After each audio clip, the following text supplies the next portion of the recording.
ஆண்டவராகிய இயேசு கிறிஸ்துவின் நாமம் மகிமைப்படுவதாக. எனக்கு அன்பான சகோதர சகோதரிகளே, இந்த நாளிலும் கூட உங்களோடு பேசும்படியாக கர்த்தர் கொடுத்த இந்த அருமையான சந்தர்ப்பத்துக்காக அடியேன் நன்றி செலுத்துகிறேன்.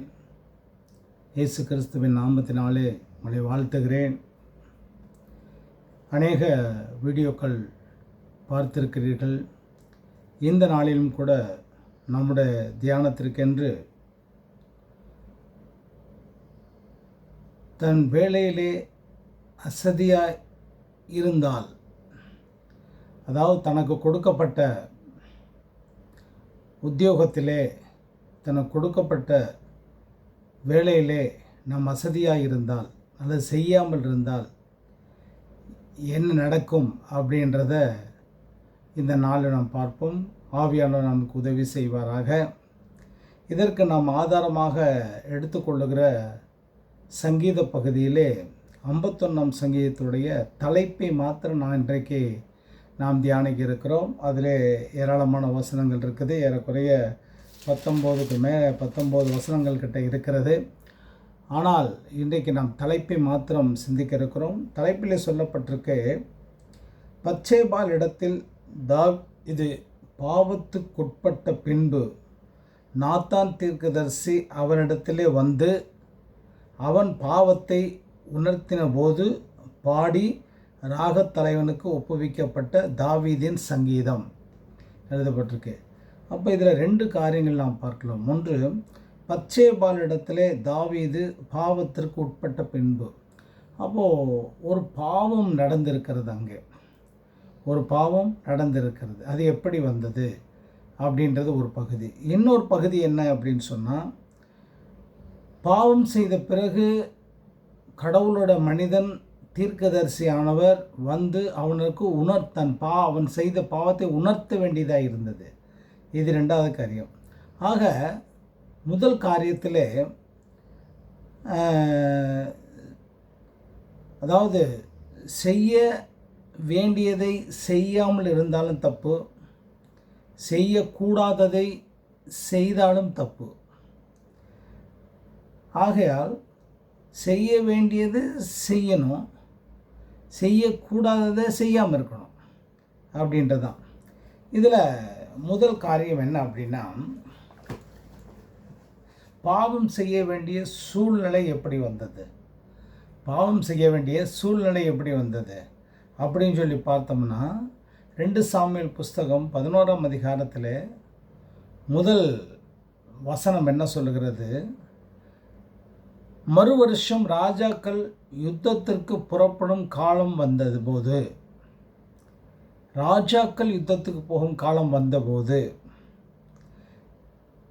தாவீது ராஜா யுத்தத்திற்கு போகவில்லை. இராணுவ தலைவனாகிய யோவாபை அனுப்பினான். அப்போது யுத்தத்திற்கு போக வேண்டிய ராஜா, அங்கே ஆவியானவர் நல்ல தெளிவாக நமக்கு எழுதி கொடுத்துருக்கிறார். என்ன எழுதி கொடுத்துருக்கார் அப்படின்னு சொன்னால், ராஜாக்கள் யுத்தத்துக்கு போகும் காலம். ஆனால் ராஜா போகலை.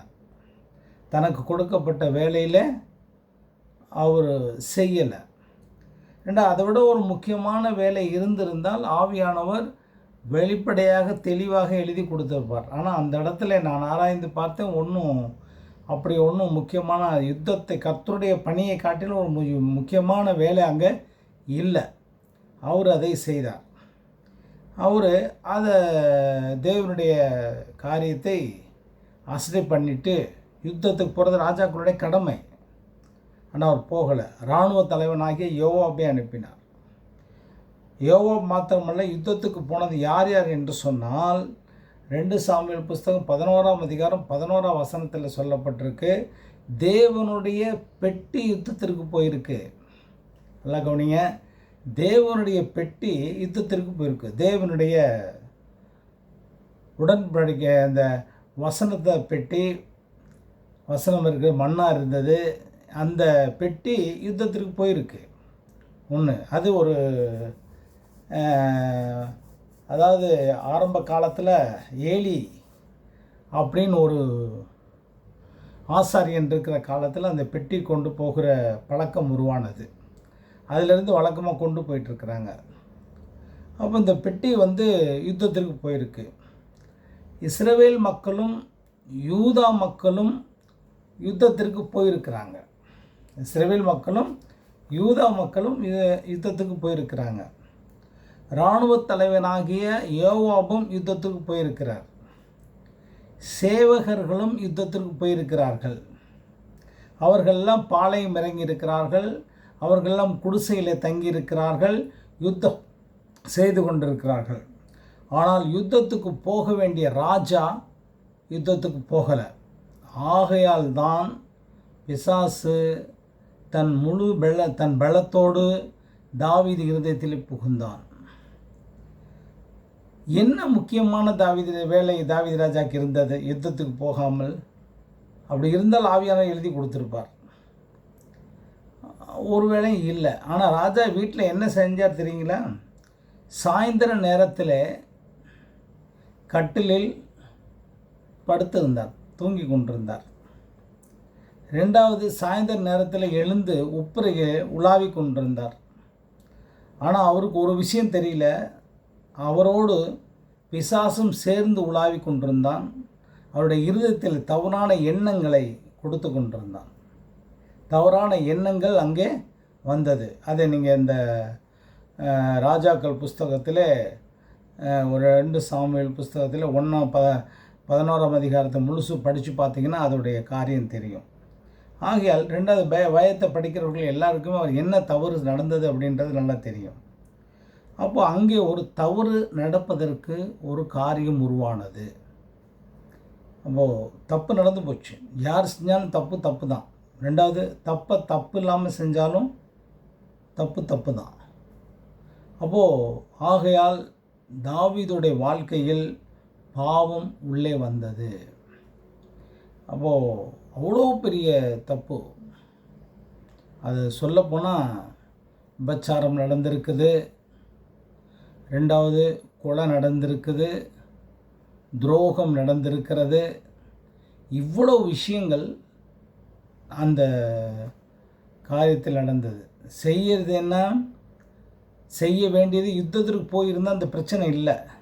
தன் வேலையிலே அசதியாக இருந்தாவே இந்த பிரச்சனை வந்துடும். தனக்கு கொடுக்கப்பட்ட வேலையில் கவனமாக இருக்கணும். வேலைக்கு போகலை அப்படின்னா ஏதாவது ஒன்று நடக்க போகுது அப்படின்னு அர்த்தம். 2வது காரியம் என்ன அப்படின்னா, அது சங்கீதத்தில் தலைப்பில் 2வது பகுதி, கடவுளுடைய மனுஷன் நாத்தான் தீர்க்கதரிசி தாவீதினிடத்தில் அவன் செய்த பாவத்தை உணர்த்தின போது எழுதப்பட்ட சங்கீதம் எழுதியிருக்கு. அப்போது உணர்வு இல்லாமல் இருந்திருக்கிறார். பாவத்தை செய்த பிறகு ஒரு குற்ற உணர்வோடு அவர் இல்லை, அந்த உணர்வே இல்லாமல் இருந்திருக்கிறார். தான் செய்த பாவத்தை இன்னொருவர் கடவுளுடைய மனுஷன் சொல்ல வேண்டியதாக இருக்குது, உணர்த்த வேண்டியதாக இருந்தது. அப்போது தன் பாவத்தை குறித்ததான ஒரு உணர்வு இருந்தால் அப்போவே தேவ சமூகத்தில் போய் தன்னை சுத்திகரித்து கொண்டிருக்கணும். இனிமேல் செய்ய மாட்டேன்னு தீர்மானம் எடுத்துருந்துருக்கணும். ஆனால் அவர் அதெல்லாம் செய்யலை. அது உணர்த்தின பிறகு தான் அதை பற்றி சங்கீதம் 51 சங்கீதம் முழுதும் பாடுறாரு. அப்போது இதை உணர்வு இல்லாமல் அவர் சிங்காசனத்தில் வீற்றிருக்கிறார், உட்கார்ந்துருக்கிறார். சிங்காசனம் யார் கொடுத்தது? கர்த்தர் கொடுத்தது. அவர் ஆள் அனுப்பிட்டார், போய் சொல்லு தாவீதுகிட்ட இப்படி இப்போ தப்பு பண்ணியிருக்கார் அப்படின்ட்டு. அவர் வந்துட்டார். அப்போது நான் வழக்கமாக கேள்விப்பட்டிருக்கேன், வாசித்திருக்கேன், பாவம் செய்கிற ஆத்துமா சாகும் அப்படின்னு வேதத்தில் எழுதியிருக்கிறது. ஆனால் இங்கே இப்போது இன்னொரு விஷயம், அதுக்கு முன்னாடி நடக்கிற ஒரு விஷயம் நான் பார்த்தேன். பாவம் செய்தால் உணர்வு இல்லாமல் போகும். ஒரு தடவை பாவம் செய்யும்போது ஆவியானவர் உணர்த்துவார். அந்த உணர்வை நாம் பற்றிக்கொள்ள வேண்டும். அதை அல்லல் தட்டினா என்ன ஆகும் அப்படின்னு சொன்னால் உணர்வு இல்லாமல் போய்விடும். அப்போது உணர்வு இல்லாமல் போனது.